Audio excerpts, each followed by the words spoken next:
Well, good morning. Pastor Greg here, Faith Lutheran Church in Harvey, North Dakota. It's March 3rd, 2021. We're gearing up towards spring. Been having some nice spring weather the last couple of days, and it looks like we'll have a few more days of it before we see some cooler weather again. So we'll get out there and enjoy it. I'm glad you're taking some time and maybe spending a few minutes with me here this day when you watch this, whether that be later today or in the next couple of days. I'm always glad to have you. I'm always glad to bring you these short messages, and hopefully you're finding them useful. It's been a busy week. Just lay that out there. We are in Lent, and so there's always extra in Lent, and we continue our Lent services 6 p.m. on Wednesdays until Holy Week, which is the last part of March, last part of this month, last week of this month. So again, we're hearing from various people of the Bible. Tonight we're going to hear from Malchus. Malchus is the servant that's in the Garden of Gethsemane when Jesus is arrested. He tells his story of how he interacted with Jesus in that personal moment, getting his ear cut off and reattached. So join us, hear what he's got to say. We will live stream those as well on Wednesday evenings at 6 p.m. You're welcome to join us that way. They're not necessarily fancy, not that we do fancy live streams, but they are pretty basic on Wednesdays because I don't always have a camera operator, so that's fine. So yeah, it's like I said, we'll continue with our Lent services at 6. The youth are continuing with a 6:30 meal and then a 7 o'clock education time. So join us for those. We're always glad to have you. Always glad to have the kids with us. And then also, I guess this week we lost two of our members, our church members this week. Last Saturday, Nick Rogest lost his battle with various things, and we were sad to see him go so early in life. But we have that hope in that resurrection of Jesus and our own resurrected bodies. So we also lost Arlie Roller on Monday this week. So keep both the Rogists and the Rollers in your prayers, and I'll remind us of that when I get to the end, when I talk about prayers, that we should pray for them, their families, as they go through the grieving process, as they go through the trying to figure out what it all means, and as they begin a new era in their life with somebody that's no longer with them. So other than that, join us for Sunday worship, 10:30, as always. We meet live. We also live stream. We still are meeting in person. Masks are optional. We do communion. Do all those things that we do on Sunday morning. Sing the songs. And gather together for fellowship. But more than anything, gather together to remember all the good that our Lord is, and all those things the Lord is doing as our life. So that's where we want to be. So join me on Sunday morning as well. Well, that's what I got to say really about what's going on in the church. We will continue on as we've been going. So that's what I got to say about that. So we're in Lent, so we get Lent texts. And I'm going to just kind of take a look at the 1 Corinthians text for Sunday. And that's 1 Corinthians 1, 18 through 25. And I may touch on John, which is John 2, 13 through 22. If you want to stop and read those, go ahead and do that. Otherwise, like I said, just go ahead and plow through with me. Maybe it'll make sense. I don't know. Who knows? I don't know where I am 100% with this. But I kind of want to look at this. I kind of want to look at this 1 Corinthians text, because the 18th verse,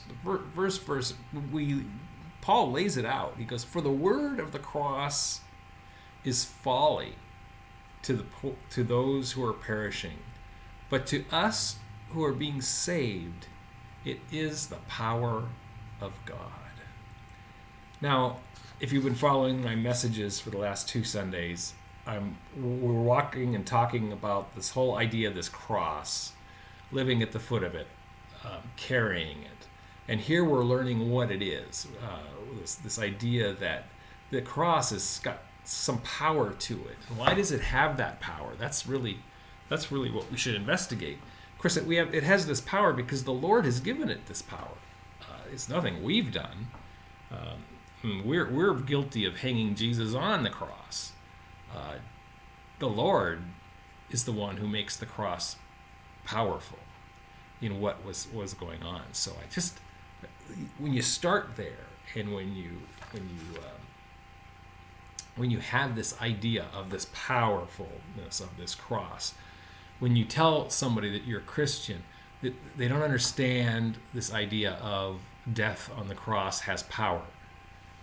They see it as a weakness. They see it as folly to those who are perishing. But we as Christians, we have hope in that cross. That's the idea. But to those of us who are being saved, it is the power of God.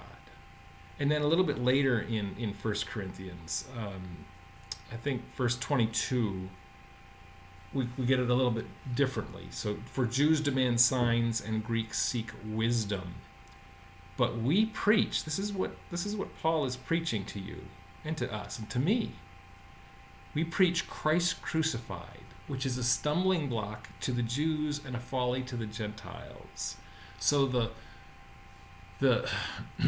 Jews are struggling with this idea that the Messiah hasn't yet come, that this couldn't be the Messiah was killed. And the Gentiles don't want to believe because they just don't understand it. They don't understand what the power of this death instrument is. But to those who are called, he continues on 24, both Jews and Greeks, so he's bringing that together, Christ, the power of God and the wisdom of God, is what it is. This isn't about what we think is right. It's not what we think is best. And the last verse, for the foolishness of God is wiser than men, and the weakness of God is stronger than man. Think about that a little bit. In our strongest strength that we can even begin to imagine, we don't even come close to being like God. We just can't, it can't exist. It can't happen. And the foolishness, I love this one. The foolishness of God is wiser than men. So the simple foolishness of God. So if you think God is foolish, well, then certainly that foolishness is way wiser than what we are. We can't focus on that and continue on. So I've got these two things of looking at the cross and there's two ways of living in the cross. So this idea that the cross is the power of God has just got me hanging out right there, right now. And then if we just jump to the John text just for a moment, this is the text where Jesus enters the temple and he flips the tables and he kicks out the money changers and the animals and so forth. And so I want us to think about this power of God idea and bring and look at this power of God in the temple here. And I'm kind of thinking that as I think about this, I think as Jesus is telling these vendors that are selling their wares for sacrifices and so forth, could it be that Jesus is giving us a glimpse of the new era, of what's happening, that the sacrificial system will be no longer because of his sacrifice on the cross, which is where the power lies. So there's power in that cross, and that's kind of what I want us to focus on this week. So hang on to those things. That's not 100% sure where I'm going to be with it. That's where I am right now. Just some thoughts, ideas. Maybe they're right, maybe they're not right. I don't, I'll delve into those later. But that's where we are. So that's what I'm going to say, and let's go ahead and move on. So prayers this week, in the whole realm of all that's going on, we still have life. We still have births. And we still have deaths. And these are two semi-normal deaths. I'm just going to say that. I don't know. They're not COVID deaths, in other words. They're deaths that have come along in different ways. These things are still happening. And the world just continues to live around us as these things happen. And so I ask you today to keep the Rogists and the rollers in your prayers because of these ideas. At least we're relaxed enough now where we can hold funerals and prayer services, whatever they might look like. But we have that opportunity, and so do that. Pray for them, and continue to pray for everyone else on your prayer list and on our prayer list here at Faith. So please do that this week. Well, again, blessings and peace and grace to you all today on this feast day, and thank you again for spending a few minutes with me.